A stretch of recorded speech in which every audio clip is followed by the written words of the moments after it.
Hey guys, how's it going? Happy New Year! Today I'm going to be taking a look back at 2016, some of my favorite films of the year. Now, there was a lot of really good films that come out in 2016, many that just didn't make the top 10. There was a couple of films that I wanted to see that I didn't get to see, unfortunately, and that was the Martin Scorsese film Silence, La La Land, Edge of 17, Manchester by Sea, and Moonlight. 5 films that I really wanted to check out. Unfortunately, I didn't see them, and they are obviously not on this list. They could have been maybe runners for the top 10. But I saw a pretty good amount of movies, and before I get to my top 10, I want to reveal some of my honorable mentions of the year, because like I said, there's a lot of really good movies this year. So first off, I'll give a hats off to Doctor Strange. I think it was a really good superhero film, and fortunately, just, it wasn't enough. There had some minor problems with it. I just couldn't get it up into the top 10. Another film that really caught me by surprise, which not a fan of musicals, which is really why I was looking forward to seeing maybe La La Land, was Sing Street. Really great original kind of romantic drama. Sing Street, I think people definitely need to check this film out, even if you're not a fan of music. It's a little cheesy, I'll say that, but it's a pretty good film. A boy forms a band because he wants to get this girl. It's a sweet story, and I enjoyed it, even though I don't usually like musicals. Next up, another honorable mention for me is Arrival. Some people really love this film. I thought it was a good film. I thought it's a really nice slow sci-fi film. It's not your conventional Independence Day loud CGI infested drama, but it's one of those more thought-provoking kind of films where you really have to sit down and think about what you're seeing there. It has a whole kind of like interstellar vibe to it. I liked it. I enjoyed watching it, but it's not a movie I picture myself putting in the top 10. It has rewatchability, I think, but there's still a lot of things that just were left on the table that just kept me wondering, and it's one of the good things about it, but not enough to get up to the top 10. Another film that was really good, again, I had problems with the film, and it just, for that reason, that's why it was a little bit lower and didn't crack my top 10, and that was Captain America Civil War. Captain America has done a really great, solid trilogy, and this was like my second favorite of the Captain America trilogy. I thought Winter Soldier was still a far better, superior film. Civil War was really great. It had a very serious tone to it, like Batman v Superman. It had some lightness to it, which was captured really great. The intense kind of war that they were doing between Captain America and Iron Man was great in the third act. I thought that was really great. Again, movie had some issues. That's why it couldn't get up to the top 10 for me. Another film is Conjuring 2. I'm not a huge horror fan, but Conjuring 2 was a really good film. I think I liked it better than the first one. The first one was good. I think the second one was a little bit more believable. I thought, the whole doll thing in the first one, not all that great, right? Annabelle, I thought, yeah, the second one's involving a poltergeist, but the fact that I've seen documentaries about the Enfield poltergeist, it just really got me into this film, and I really enjoyed watching this, even though this movie is loosely based on true events, even though it says it's based on true events. I'm but still, James Wan did a fantastic job, and I can't wait to see him do Aquaman, because I think he's going to do a really good job on that film as well. Another film that didn't make my top 10 is a movie I think is criminally underwatched. I mean, people have heard of other films that Gibson has done, but Bloodfather, it's a good movie. It's one of those lower budget films that went straight on VOD or something, but it's a movie I think people definitely need to check out. He's a great performance. I mean, Mel Gibson, he's doing a comeback now. I really like this performance in The Edge of Darkness, and I think this movie is better than The Edge of Darkness. It's a really great film that just kind of flew under people's radar, and so people definitely need to go check this movie out. Really great performances by Mel Gibson, and kind of criminally underwatched film of the year. And the last honorable mention is The Jungle Book. This is one of the best visual effects films of the year. The entire film is CG, but it captures it so beautifully. It's not like your Transformers CG or Warcraft even. It brings CG to another level, and I really was just captivated by how great the special effects worked in this film, because literally the only thing that's not CG in this film is Neil Sethi, who plays Mowgli, and you were looking at animals and they just looked so freaking authentic. They looked real, and it's all CG, and it was just mind-blowing to see. I saw it in 3D. That was really great. Idris Elba, I think, did a really great job playing the villain. Ben Kingsley as Bagheera is great too. And then we have Bill Murray as Baloo, I thought that was a really great casting choice. Again, the movie does have a little issues, especially when it comes to singing, which is a thing that really worked for the animated series. Here, the problem is the two actors who are singing in the film have no talent for singing at all, and they're singing in the movie, so it really hurts the film there. But I really enjoyed. I mean, yes, the first couple acts are a little bit slow, but I enjoyed every minute of it there. Just a really great film. Brought the special effects to another level, I think. Jon Favreau did a beautiful job bringing the Jungle Book into a live action film. Yes, there's been other live action adaptations, but I think this is the best live action adaptation. It's not my favorite live action adaptation, but it's a really great one. It's the best looking one, definitely. So anyway, those were my honorable mentions. Now we move on to my top 10 favorite movies of the year.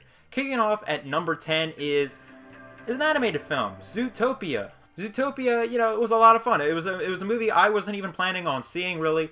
And then I eventually saw it like 3 weeks maybe into when it was in theaters, and I absolutely had a blast watching this film. I think one of the great things about this film is that it appeals not just for adults, it also appeals for children, and it's got two different kind of themes going, one for adults, one for children. And it's such an adult-like animated film, like really, that kids can enjoy. I mean, usually it's like the other way around, right? It's like, well, it's an animated film that kids will absolutely love, and there's some stuff that adults will like. Well, here I think it's the other way around in this film, and I really enjoyed it. It's a very unique. It's got really great messages. I mean, the problem with this film, I think, maybe, is that people think a little too hard about the message it's trying to give, and it started this whole controversy. I love the concept of this film. I really enjoy this animated film, and I think it's a movie that everyone does need to check out. At number 9, we have a thriller, which I really just recently saw. It's a movie that I totally forgot about. I'm like, wait, I didn't see this film. And that's Don't Breathe. But this is a really great thriller. It's about a bunch of kids who break into this guy's house. Then they find out this... they know he's blind, so they're thinking, oh yeah, it's going to be easy to steal from this guy. Little do they know that this guy isn't just going to let these group of kids just steal his shit. So he's going to try and lock them inside the house. This is just a really great, intense thriller that just kind of, again, flew under the radar a little bit. I don't think a lot of people saw this film. This is a movie that definitely people do need to go check out. It was a really great thriller. Maybe not the best thriller of the year, but definitely up there, right? It's a very simple story, but it told its story, and it did a really great job. I really had a lot of fun watching this film, and I'm going to definitely get it on Blu-ray. At number 8, we have Shane Black's comedy, The Nice Guys. This is another movie that some people saw it, some people didn't. For those who saw it, probably liked it. I really enjoyed this film. It plays like such a 90s comedy, and the duo between Russell Crowe's character and Ryan Gosling is great. Ryan Gosling is absolutely hilarious in this film. Russell Crowe, he's just this nice, badass, tough guy. It just works so well. Ryan Gosling's daughter in this film was really great. She plays like this adult character. She's like a little kid, but she's like an adult in this film. It's so great. The chemistry is just flat out amazing in this film between these two characters. It's got so much rewatchability. It plays, like I said, like a 90s film. In fact, Shane Black wrote the screenplay for Lethal Weapon. It kind of plays like Lethal Weapon. It resembles it a lot. And it's just a nice kickback to the old style of films and comedies. It's the best comedy of the year, I think. For those who haven't seen it, definitely go check this movie out. I think it's hilarious. You will not be disappointed with this film. I don't think anyone who's seen this film has hated this movie. It's a really good film. Ryan Gosling, absolutely funny as this drunk, PI officer. He's like a PI officer.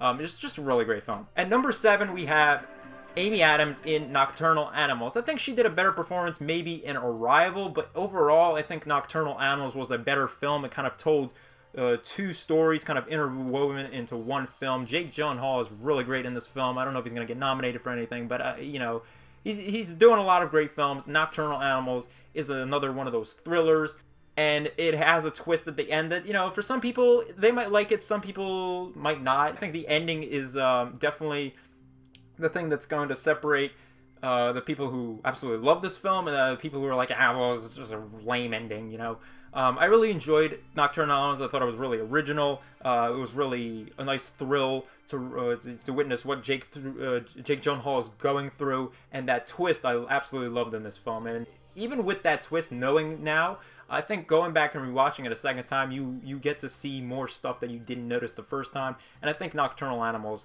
a lot of people haven't seen. It's a movie that's getting forgotten, and other movies are being mentioned, like La La Land and Manchester by Sea. Those movies are being mentioned, and Nocturnal Animals is a movie that's being forgotten. But people do need to go see this film. I think, just go check it out, give it a chance, because it's not a bad film. At number 6, my favorite animated film of the year, and that is Kubo and the Two Strings. This is a really great animated film. It's just a beautifully shot animated film. Like, they don't make animated films like this. It's a movie that I was like, I'm not gonna watch. It doesn't look good. Like, the posters don't look all that good. The trailers didn't look all that interesting. But when you sit down and you watch the movie, you give it a chance, this is a really great film. It's better than Zootopia, I think. It's better than a lot of the animated films. Now, I haven't seen Moana, and, when I was sitting down, I was like thinking whether I should watch this or Moana. I ended up going seeing Kubo because I really had no interest in watching Moana. It seems like a movie that I've already seen before, and Kubo is a film that I decided, you know what, I'm going to give it a try, and I absolutely love this film. I think I'm going to be getting it on Blu-ray. I think people definitely need to go check this out. It's a movie that's also criminally underwatched, and people are just going to forget about this movie because, a lot of people didn't see it, so it's going to be just left there and forgotten in 2016, and it's a movie that I think that people definitely need to go check out. It's the effects and are really great. It goes back to the traditional roots of stop motion animation, and we haven't seen that in a while, and it captures it so beautifully in this film. At number 5 is a movie that I think no one's ever heard of. It's a movie that's criminally underwatched, and that is A Firm. It's a Western. It's the best Western, I think, of the year. It's shot entirely in black and white. It's all subtitled, and right there I've just lost like 10,000 people right there. They're like, what the hell is this? It's a movie that came out, a short release back in like January, believe it or not. January, like, that's like the worst month to watch movies, like, in theaters. But A Firm, a movie that a lot of people haven't heard of, haven't seen, don't want to see it because of its black and white and it's captioned. But it's a really great Western. It's a slow Western, but it feels like such a Tarantino film. Like, there's a lot of satire there. It's a Romanian film. There's a lot of Romanian satire, so I had to look up a lot of stuff from Romanian culture to kind of really get the jokes and stuff, because you're watching, you might not understand anything because there's a lot of satire there, but when you're researching, you can go back and you watch it again, you're like, oh, that is so clever, that is so smart the way they did this. And the fact that it's shot in black and white and it's subtitled, and the fact that you're watching this film and you're reading the text because it is a foreign film, and you don't feel like you're reading the text. Like, I don't remember reading when I was watching the film. That's how good the film was. It's a simple story, but there's something great about this movie that just captures the raw, like, perfect Western style that I've always liked about Westerns, and it plays so great. It's the best Western of the year. There's been a couple of other really good Westerns this year. Not a whole lot, but there's been a lot of good ones. Bloodfather is one of them. We had another one called In the Valley of Violence, which was another movie that a lot of people didn't hear. There's a movie called Magnificent Seven that came out, which everyone saw, and I was like, this movie's okay, but the only characters I really care for about it is Ethan Hawke's character and this Asian guy with the knives. And then shortly later, In the Valley of Violence comes out, and the main star is Ethan Hawke, and this was a better movie than Magnificent Seven. So Ethan Hawke did a really great job. John Travolta's in the film. I think it's a really good film, but A Firm was the much better film. I really enjoyed watching A Firm. It's a really expensive Blu-ray, so I might have to wait to get it on Blu-ray. So, but just a really great Romanian foreign film. I usually never watch foreign films, right? But A Firm, I made it my goal to watch like every Western film this year, and A Firm was one that stood apart from all the other ones. Like I said, there was a lot of other good Westerns, like Hell or High Water. That was another great one. So there was a lot of decent ones, but there was a lot of like meh ones, like Forsaken with Kiefer Sutherland. That wasn't bad, wasn't good. But A Firm was the one that stood apart, and I think that people, it has its audience, but I think even those who like these type of films never heard of this film. It kind of just flew under the radar, and I think people definitely have to give this film a try for those who are are fans of the Western genre, or at least appreciate stuff that Tarantino's done, like even with his Westerns like The Django Unchained and The Hateful Eight. Coming in at number 4 is Deadpool. Deadpool was great. It took a turn, and it changed up the formula of superhero films, and it stood apart. And it didn't cost as much. It was like a third of the budget of all the superhero films, and it was great. Yeah, it could have had a couple of more action scenes, but it was a lower budget film, and I think it played it perfectly. You know, people were like, "Oh, Ryan Reynolds coming back as Deadpool? I don't know about this," but he brought it back, and he made Deadpool work. He brought the character that everyone loved in the comic books to life. I think that was one of the best things about it. It's funny. There's a lot of stuff that's gonna please everyone who likes either comedy, action. A very fun film that has so much rewatchability to it. I think this was the best superhero film of the year. Story-wise, it might not have been the best, but I think entertainment-wise and comedy, you know, it just played perfectly. I know because Batman v Superman, it was, I liked the film, but it was a tad too serious, and it had its problems. This movie, I really didn't have any problems with. Civil War, I even had issues with the film, you know? Deadpool just had the least amount of flaws. It was fun to watch. It had the entertainment value, the comedic relief. Coming in at number 3 is Rogue One, A Star Wars Story. I had a blast watching this film. I've seen it so far twice. I'm going to watch it again later. I absolutely love this film. You know, it has some issues. You know, the characters aren't fully developed, maybe. You know, I even had to read the Star Wars Catalyst book to maybe get insight on some of these other characters I thought they were going to mention.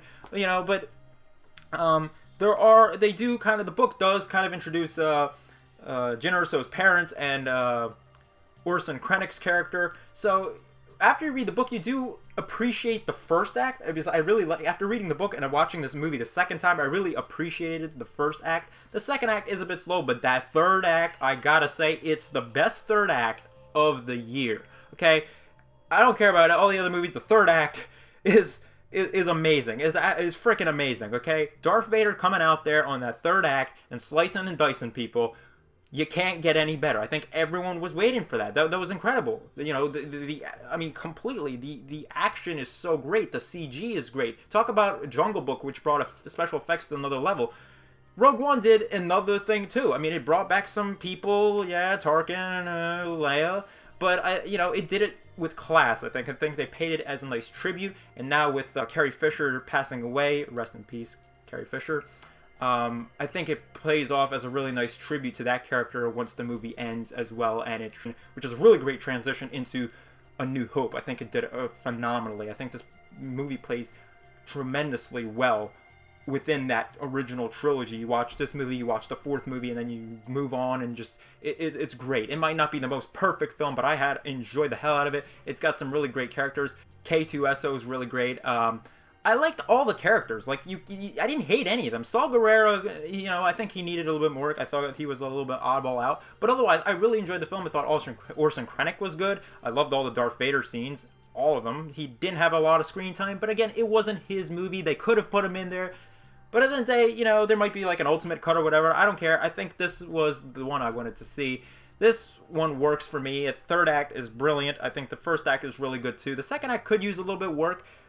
But at the end of the day, we ended up with a really great Star Wars film that I absolutely had a whole lot of fun watching. It's not as good as Force Awakens, but it's a more dark and serious tone film, and I do like that more than The Force Awakens. I do like more serious films, because going back and watching Force Awakens, it really felt so much lighter than the first couple of times I watched it compared to Rogue One. And the third act is absolutely a million times better than the ending of Force Awakens. So number 2 is Mel Gibson's directed film, Hacksaw Ridge. Hats off goes to Mel Gibson for making a comeback, starring in Bloodfather, and then coming out with Hacksaw Ridge. This is a great film. Andrew Garfield was absolutely phenomenal in this film. I had no idea he can put a performance like that. You know, transition from like he's an amazing Spider-Man, whatever. Just another throwaway role. And Hacksaw Ridge, he completely transformed, and he turned into this soldier, and you absolutely bought his performance. I mean, it was a phenomenal film. The visuals are just amazing in this film. The story, at times, like, I did think that it was a little too patriotic. It was too kind of spiritual at times, because Mel Gibson likes to throw a lot of religion into his films, but I thought this movie played so perfectly. It was such an enjoyable film. I mean, we don't get war films like that. I mean, I know the Nolan film Dunkirk's coming out, so we might see more of that, but Hacksaw Ridge, we haven't seen a really great war film in a while, and I think Hacksaw Ridge really brought it to the table, and it gave us a character to root for and powerful blood and gore war film that we haven't seen since like the days of Saving Private Ryan, I think. It's a typical Oscar film, but I think it rightfully deserves that Oscar buzz that it's getting because it's certainly a really great film of this year. So coming in at number 1 is a movie that people have forgotten about. People have trashed the movie because, I don't know, the expectations were maybe a little bit high for this film, considering that it was supposed to be a sequel. Apparently that's what people thought it was. And that is 10 Cloverfield Lane. You know, this is a movie that everyone went into thinking, Cloverfield sequel! And they were expecting so much from it. They were expecting Cloverfield monsters. They were expecting all this action to be taking place. And a lot of people who saw Cloverfield and actually, like, research stuff on, like, the website, especially would have gotten them so hyped up for this film. And when they then saw it, they're like, oh my gosh, this is not what I was expecting at all. But 10 Cloverfield Lane is not a science fiction, like, action film. It's a science fiction thriller, and it plays beautifully. I mean, the performances by John Goodman is flat out amazing. John Goodman is amazing for this film. It's sad that he's not going to get recognized for his role in this film, but everyone, the whole entire cast around just did an amazing job in this film. It's the best thriller of the year, I think. I think you need to go in as blind as possible with this film and not have any expectations for the film. Because I went into this theater and I wasn't even planning on seeing this film. I liked Cloverfield, and it wasn't like saying, oh, well, it's somehow associated with Cloverfield, this must be a sequel. I went in probably a couple, maybe the last week that I was showing in theaters. There was one other person sitting there in theaters. The movie takes place in an underground bunker. That's where it takes place, the entire film, and somehow you're still drawn into the film. I'm sitting there on the edge of my seat, just on this thrill ride, like rooting for this character. No movie this year has had me rooting for the character, the main character of the film, like this film has. You know, 30 minutes in, I was sitting there. I'm like, come on, get out of the house. Don't, what are you doing? You know, it's played like such a great thriller, despite the fact that it's taking place in one scene. I like isolated films. And this was just a really great one that we had this year. There weren't any Cloverfield monsters or anything. But if you get the Blu-ray, what's interesting is, on the front cover, or if you look at actually the 10 Cloverfield Lane poster, it says, monsters come in many forms. Because I think they understood that the expectations were going to be high for this film, that it doesn't necessarily have to be a monster film, right? And they said monsters come in many forms, because they were talking about John Goodman. John Goodman is the monster in this film, right?